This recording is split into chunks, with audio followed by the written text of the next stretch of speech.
Well, it's time for a Republic debate. We've brought you hours and hours of the Queen's visit, and as it draws to an end, we think it's appropriate that we take a look at the Republic issue, which has faded to the background a little over the last couple of years.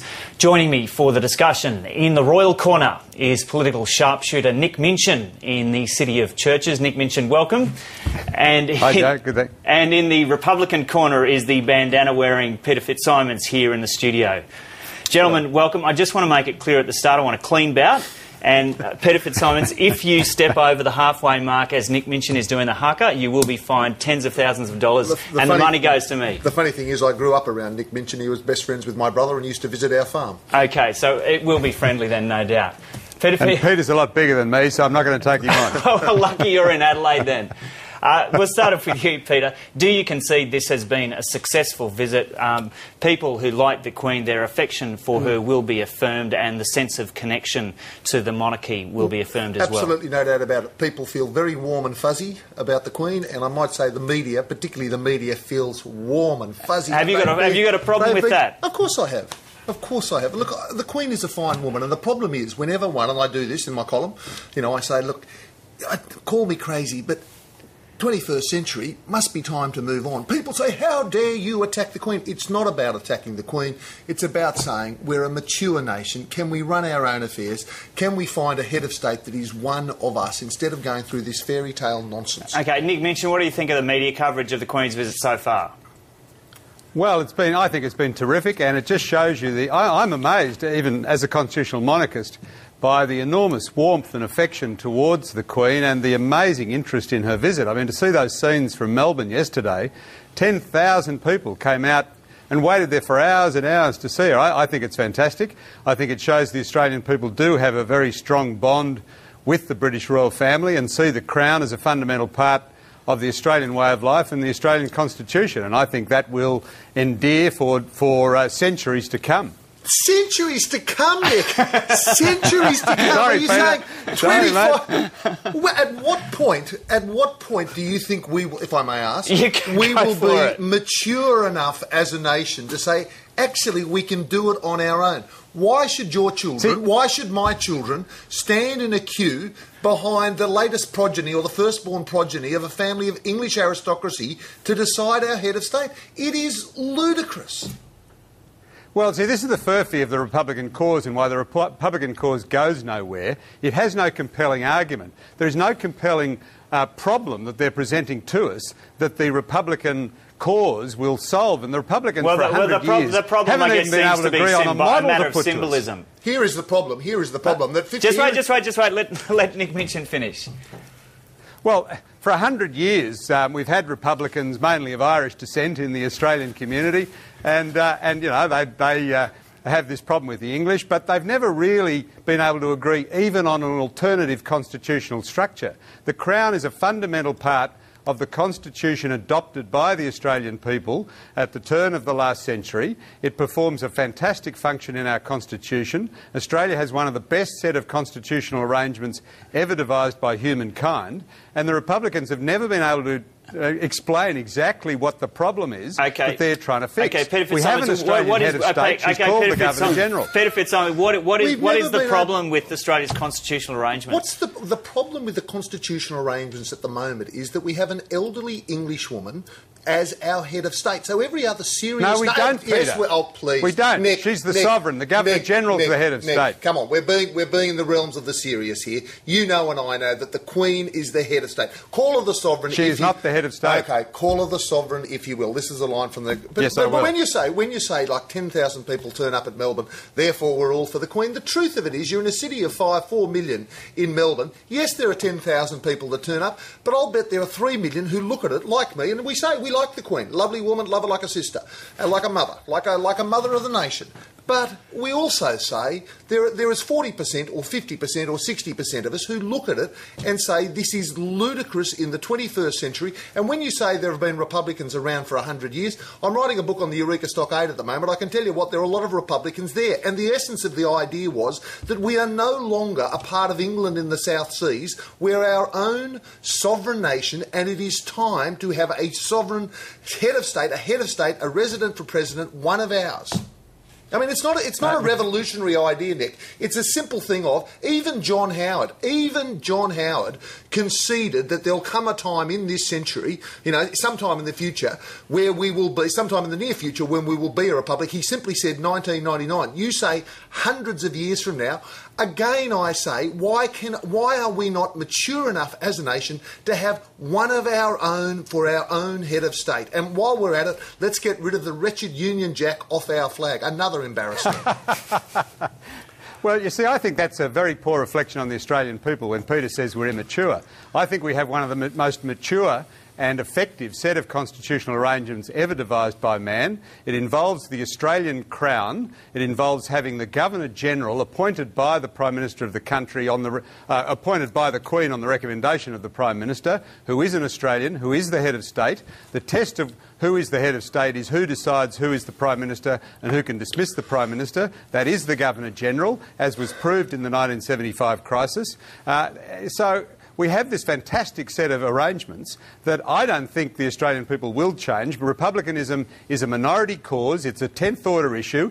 It's only important to people in the wealthy suburbs of Sydney and Melbourne. The fashionable elite have moved on from republicanism and now want to save the planet from global warming. Nobody cares about your republic, Peter. I'm sorry. To regain some control of the argument here. Hang on, just going back to something you said before about ripping that wretched Union Jack off the flag. You're a man who respects the efforts of diggers over the years. Come on, we've been through this 100 times. No, well, just to mention it. What do you say to old guys who come up to you and say, I fought under that flag and I fought for the Queen? My parents fought under that flag. Yeah, and I've talked to, so what do you say to those people? Well, I've talked to plenty of diggers who say you're absolutely right. I'm on the board of Australian. This is another issue. I must say the Republican movement separates itself from the flag, but I'm not the Republican movement. I'm my own, and I'm on the board of Australian. That's another issue. But it's the same theme: is are we England in the South Seas, or are we our own sovereign nation? And when Nick, now you've had a go, Nick. When Nick says, I would call you senator, but we're friends, and you're no longer a senator. I'm not a senator anymore. I know. But when Nick says, this is just about the elite, so to portray it like here we the people of Australia, we're the elites, and we're attacking the Queen, is there a more elite, privileged position in the world than the Queen of England? And what we're simply saying as the people of Australia, and there are between 40 and 60% of us, and we're not rabid revolutionaries, and we're not Chardonnay sipping elites. We are everywhere. We're like the gays. We're here, we're queer, get over it. We're everywhere. Nick mentioned, why is it so important for you to retain this connection to the UK? Because I think that you should stick to constitutional arrangements that work. If it ain't broke, don't fix it. It's broke. And to take the Crown, the institution of the Crown, the only non-political part of our Constitution, out of our Constitution is a very radical move with very unknown, unintended consequences for no compelling reason. When you've got a Constitution that works well, which has delivered peace and stability and continuity of democracy in our country for over 100 years, in a successful Constitution, why on earth would you want to change it? We have a Governor-General who is our head of state. She is Australian. She does a great job. We have a very stable Westminster system of government built around the institution of the Crown, which, as I say, is non-political. If it ain't broke, don't fix it. Nick mentioned, do you concede, though, that the 99 referendum wasn't really a vote on whether Australia should be a republic or not, but it was basically a very effective divide and conquer strategy by the monarchists? I disagree with that fundamentally. The Prime Minister John Howard acted, I think, extraordinarily fairly in setting up a constitutional convention, which was my job to run. We put to the people the model that was agreed at that convention, which is in fact the Republican movement's model for an indirectly appointed president, and the people overwhelmingly rejected that model. Well, it was hardly it was one of the fairest referendums you could ever possibly have, and this rearguard criticism of the process, I think, is very unfair. It was the Republican movement's model that we put to the people, because see, the Republicans have this dilemma. They know that the only model Australians might ever vote for is a directly elected president. But I think most Republicans, I don't know about Peter's position, but most thinking Republicans know that a directly elected president would be a disaster and would be a radical upheaval of Australia's political arrangements. I don't want a directly elected president. I want to get the Australian Constitution. I want to go Control H, find the Queen, replace with the President. I mean, I want an absolutely minimalist change. It has worked. So if you look, Nick, at the best of our recent Governor-Generals, one that apart from Quentin Bryce, if you look at Sir William Dean, was a fantastic Governor-General. Yeah, he was very good. He was very good. But if you put him to the popular election, 99% of the population would never have heard of him. And I'm all for people of that ilk, of that calibre, to be a president, and you want an absolutely minimalist change. But, Nick, when you say that John Howard did not frame that whole debate, I mean, you can't be serious to say that John Howard didn't steer that debate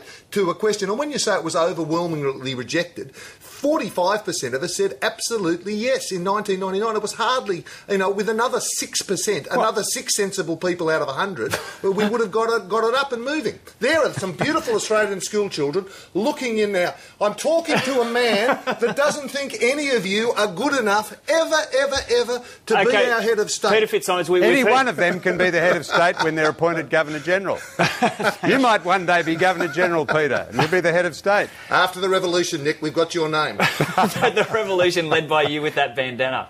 Now, what has happened, though, to the Republican movement and the argument and getting it to the forefront over the last 10 years? It's virtually disappeared. It hasn't disappeared. Well, of course it hasn't disappeared. It's faded to the background big time. It hasn't faded to the background, but it's not on the boil. It was a big go was had in 99, yeah. And I must say, I frequently put forward my views in my column, and I'm overwhelmed with response every time. Not overwhelmingly response, but the amount of times I've got emails from monarchists who say, listen, while that lady lives, I am a monarchist, but the day that she passes, the day that she dies and it hands to King Charles, King Charles, they say they'll be there with me. Is that where it's going to end, Nick Minchin?